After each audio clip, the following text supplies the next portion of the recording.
17 months after taking the job as Molynes United's coach, former national youth player Alex Thomas has been relieved of the job after some poor performances this season. But Thomas says he's not to be blamed for the club's dip in form. In his first season at Molynes United, coach Alex Thomas led the club to their highest ever position in the Premier League, 9th.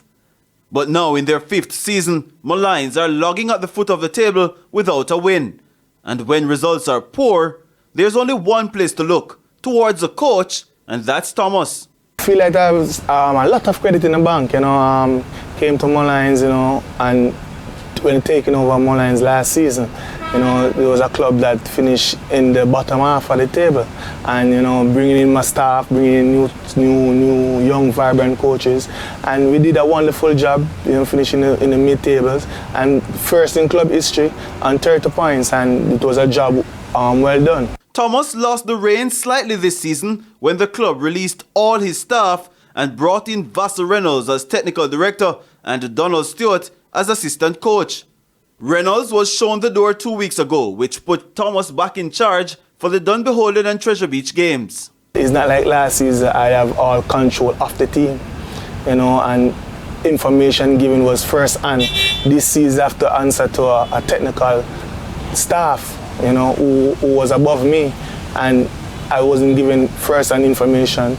It was more of a second hand information. Thomas says the loss of striker Nicholas Nelson in the transfer market has hurt the team's chances of doing better this season. He also identified a lack of a proper pre-season for their poor start. We started pre-season in September 2nd, and the background work, all those work that we should put in, never require. So we never get in as much work to go in the season. So you have to use practice matches plus the season to get up to par, like Mount Pleasant. Cavaliers been playing club championship, the Harbourview who have been playing club, and other teams that have started their pre-season from early. So we have started late. So we have to look at all those requirements. Molynes are at the foot of the 14-team table with 2 points after 7 games. They have suffered 5 losses.